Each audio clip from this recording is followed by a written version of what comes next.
What's up, YouTube? As you guys could see by the clips, we are talking about playmaking takeover, and this is the most controversial takeover in NBA 2K20. Now, you see we're going up against a two-way slashing playmaker, Elite 1 with lock takeover, and I have my two-way tempo pusher with playmaking takeover. You know, just some background to talk over while I'm talking about this, but this is actually a very competitive gameplay, so you guys might enjoy it. I will try to talk about the gameplay a little bit after I'm done talking about playmaking takeover.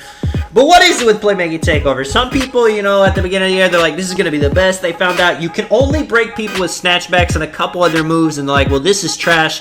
And the ankle breakers aren't the most consistent thing in the world. Now, I know, you know, the clips I was showing, I was getting some pretty decent ankle breakers, but you could snatch back 2, 3, 4, 5, 6 times and not get any ankle breakers. That's the truth of it, man. Sometimes you're going to have playmaking takeover and you're not going to drop anybody the whole time. Does that make playmaking takeover trash?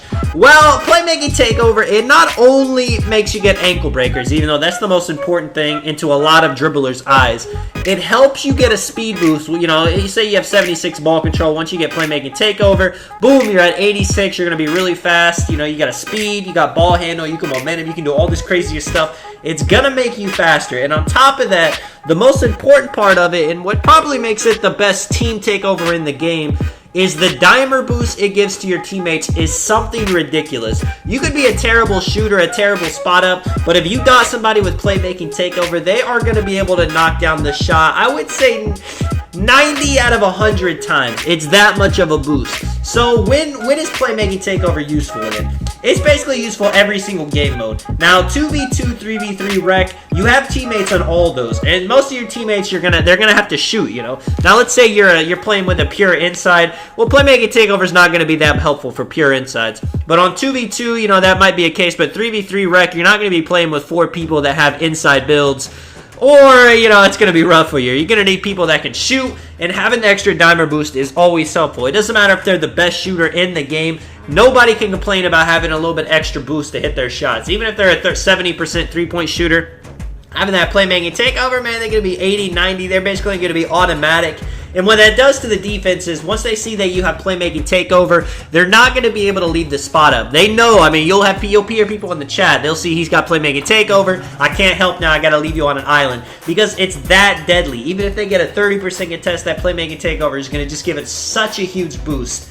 Now, something like the 1v1 court where you don't have any teammates is playmaking takeover. That means it's worthless. No, like I said, you know, you still get a speed boost. You can still break ankles. That means ankle breakers and speed boost. That's all you need to make the takeover useful. But there's better ones, you know, slashing takeover, post scoring takeover, shot creating takeover. Even when it comes to 1v1 situations, when it comes to you scoring, it's more useful to have something else other than playmaking. And that's really what it comes down to. That's my opinion. Playmaking takeover is useful. I know you don't get the best ankle breakers this year, but you can still get some crazy ones. And it's always beneficial to help your teammates. At the end of the day, basketball is a team sport. And especially if you play rec, if you play 3v3 a lot, I would say playmaking takeover is right up there with sharp takeover. You know, if you're a center, I mean, even a center, I have playmaking takeover on my lob threat power forward. It's such a huge thing to be able to get a rebound, throw it up court with playmaking takeover, to be able to get a rebound, throw it out to the teammate for the wide open 3 when everyone is crashing for the boards.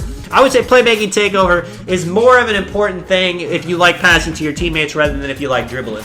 This year especially. Maybe next year, maybe ankle breakers will be back and it'll actually be useful as a 1v1 badge. But this year, playmaking takeover is definitely a passing badge. You gotta, you know, if you're a passer, that's your kind of badge. If you're a scorer, there's better things. Slashing takeover, shot creating takeover, all that good stuff. Now, you know, a little bit of the gameplay. So you see it's 14-10, and now I got to score on this dude with straight lock takeover. Now, like I said, this is a 1v1 situation, so is playmaking takeover going to be that big when I get it? Not really, and especially since he has lock takeover, but it's going to help my speed. It's going to help my ball handle. Hopefully, I won't get plucked with it, and hopefully, the extra speed is going to help me get past him, even though it's going to be tough with that lock takeover. You see, I'm trying to finesse. I'm trying to be real careful with it. But especially the stunts too. People think you need a big ankle breaker. You see he's holding B now.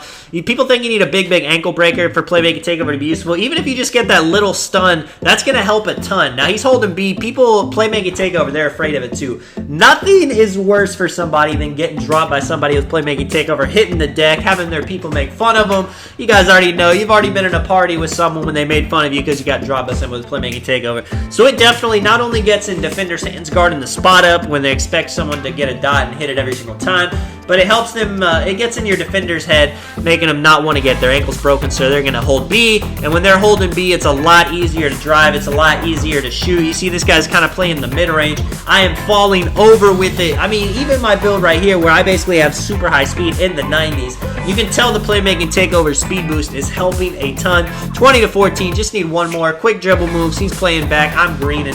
I mean, the +5 shooting, all takeovers do that, but hey, everything helps. Let me know what you guys think. Let me know if you guys have playmaking takeover, what you guys think of them. And this is Tony. I'll catch you guys in the next one. I'm out. Peace.